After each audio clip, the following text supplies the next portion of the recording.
C'est particulier la vie. Des fois, on entend parler d'une mesure, d'une décision d'un gouvernement, puis on a de la difficulté à imaginer que des gens puissent être contre. Ça arrive des fois, là. Hein. Cette semaine, moi, je suis surpris. Je pensais que le vouvoiement, par exemple, tout le monde allait être pour.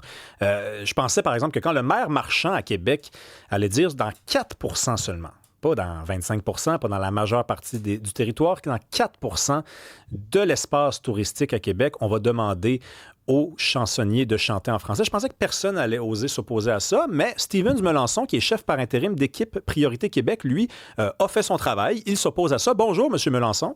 Bonjour. Euh, je vous ai lu. J'ai lu une de vos réactions. Ça m'a honnêtement un peu choqué. J'aimerais ça d'abord vous demander si vous avez été mal cité. Je vais vous donner la chance aux coureurs. Le classement à l'UNESCO, dites-vous, ne s'est jamais limité à la langue, parce que le classement à l'UNESCO, c'est celui qui classe Québec là, comme parmi les espaces du patrimoine Oui. mondial. Dites-vous, il est question d'histoire coloniale, d'architecture fortifiée, d'un ensemble urbain exceptionnel. Et là, c'est là que j'ai sourcillé un peu. Pas d'un village francophone fermé sur lui-même. Avez-vous vraiment dit ça? Ben oui, j'ai dit ça textuellement, là. Vous avez OK. très bien. Je ne ferai pas partie des mal cités, mais il Allez, faut quand même le mettre en contexte. allez-y. J'ai vu le maire prêche énormément pour l'ouverture sur le monde, l'inclusion des cultures. Alors moi, je voulais que ce soit cohérent là-dessus. Et on va en parler, là. J'aime ça débattre. Parlez-moi de ça. Si vous me donnez la chance de m'inviter pour débattre. Il faut regarder aussi, si vous voulez juger un événement, regardez la chronologie de l'événement pour mieux comprendre. Ben, bien Tu sais, c'est sûr. pas bon. Alors, nous autres, on regarde, on va parler de deux zones, qui sont quand même les deux zones les plus fréquentées du Vieux-Québec, le Petit Champlain et Place Royale, où les artistes, là, c'est une zone qui est très payante pour eux. On va partir avec ça. Vous m'avez parlé d'un pourcentage, moi, je vous parle quand même de zones qui sont très importantes. Ah, vous avez totalement On a, raison. En passant, je bon, vais même ajouter à ce que vous venez de dire que, oui, effectivement, pour un artiste, un chansonnier, ça doit être dans ces deux zones-là que ça doit être le plus payant, qui doit avoir le plus de touristes. Des touristes qui viennent par contre parfait. à Québec pour, j'imagine, découvrir le caractère francophone de la ville. C'est ça. On se comprend bien. Bon, le motif, c'est de célébrer le 40e anniversaire de l'inscription de Québec au patrimoine mondial de l'UNESCO. Ça, on le comprend, on en a parlé. Mais moi, là, si je veux revenir à la chronologie, puis le débat, on aura un bon débat là-dessus. Ce qui est décevant dans cette approche, c'est que les artistes ont été mis au courant 2 semaines avant la décision. On a même eu un artiste quand même reconnu, Birdie Veilleux, qui s'est présenté au dernier conseil de ville avec une très belle ouverture, une ouverture d'esprit, là, en suggérant de contribuer afin de trouver une manière là, pouvant convenir à tous et à toutes. C'est juste cet aspect-là, moi, qui me tracasse et Ouais. qui m'interpelle. Pourquoi on n'a pas mis les artistes dans le bain? On en a eu un qui s'est présenté, qui a eu le cœur de se présenter au conseil de ville pour essayer de trouver des solutions. Oui, mais M. Là, ce qui est arrivé, c'est Mélenchon, que oui, si je oui, peux me permettre, là, quand oui. vous dites que Québec risque de se transformer en village francophone fermé sur lui-même, c'est pas la même affaire que moi, j'étais pour, mais il fallait juste donner plus que 2 semaines d'avis aux artistes. Comme deux arguments qui ont comme Ben, rien à voir l'un deux avec arguments parce l'autre. Là. que, écoutez, exclusivement en anglais, en français, je me suis dit, j'enlève des ondes pour chanter exclusivement en français. Bon, je vais vous donner un contre-exemple. Si on veut inviter les Autochtones à venir chanter sur ces sites-là, est-ce que c'est possible de le faire? C'est un très bon point. Est-ce que ça fait partie de la culture? Ben oui, je vous le retourne.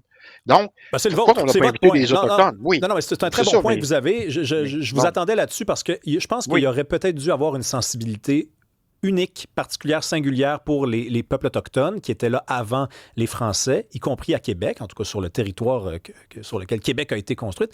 Mais prenons par exemple quand même, M. Mélenchon, si vous voulez bien, ne passons pas à côté du sujet. Le non, sujet, ce sont des artistes. Mettons, vous parliez de cet artiste très connu que je ne connais pas. Par contre, M. Veilleux, M. Veilleux, oui. là, 2 semaines, ça lui donne pas assez de temps pour apprendre une chanson en français?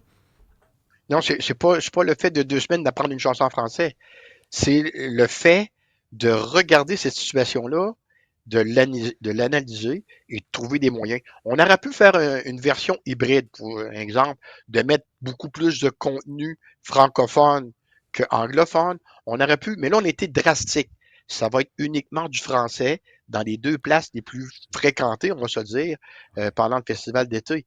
Il est là le point. Moi, là, lorsque les gens sont mis... Moi, mon travail, c'est être conseiller municipal. Vous Ouais. savez, Oh, c'est oui. une politique qui est la plus près du citoyen, qui est la proximité du citoyen, avec les artistes, avec tous les gens qui font en sorte que cette ville-là fonctionne. Mais s'il y avait eu une concertation, si on avait parlé aux artistes, si on les avait impliqués dans le processus, dans ce processus-là, il serait arrivé à une entente. On ne sera pas en train de se parler aujourd'hui. Oui, je Moi, comprends, c'est M. dans Mélenchon, mais l'imposition.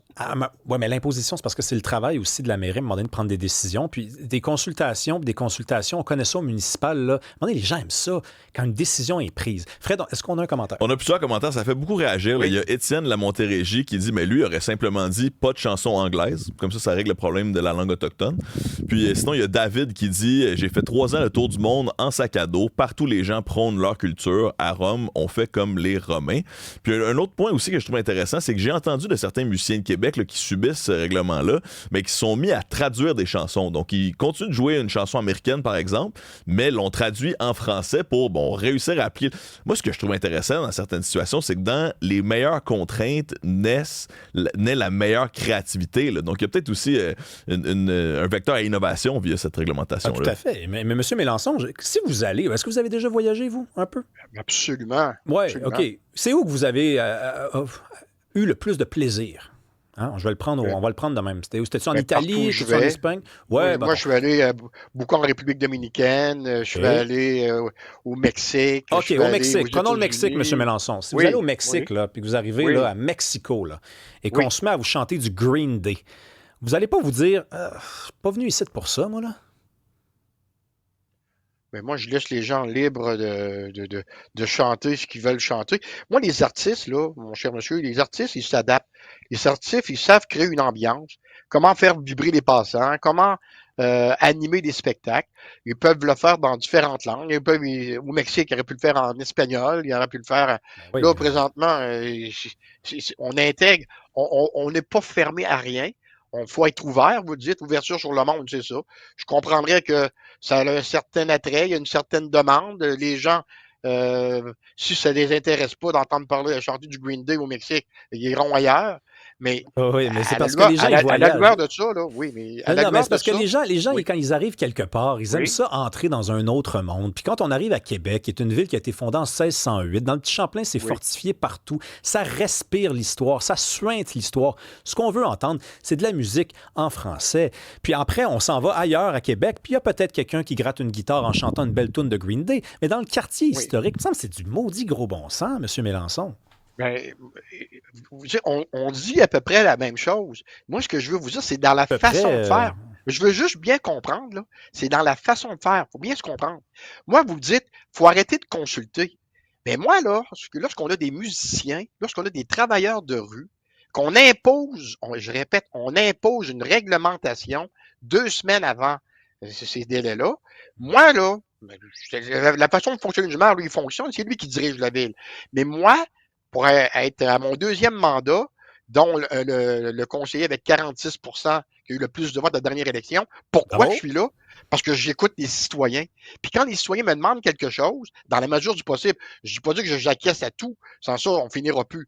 Mais quand on prend des décisions majeures, c'est une décision qui était quand même pas banale, majeure, ben, on consulte au moins les intéressés pour dire, écoutez, puis ça aurait pu être, ben, allez-y avec plus de contenu francophone. Allez-y avec un amalgame de choses. Je n'étais pas contre ça. Moi, c'est surtout là, ce que vous avez à retenir de l'entrevue, c'est la façon de faire. Parce que si vous me dites que je vais vous dire honnêtement, là, si les gens avaient été consultés, ils avaient dit OK, on comprend, parfait, ce sera, on dirait à nos artistes qui chantent dans ces 2 sites-là, ce sera en français, puis on en est venu à un consensus, puis il n'y aurait pas eu de problématique particulière. Mais même les artistes se sont sentis là-dedans, je vais vous dire, pas très respecté. C'est le point que j'ai voulu amener, tout simplement. Je comprends. OK. Donc, c'est sur la forme plutôt que sur le fond, sur les méthodes plutôt que sur la décision qui a été prise. Vous avez été bien entendu, M. Mélenchon. Merci beaucoup de nous défendre votre point. C'était un plaisir. Bonne journée.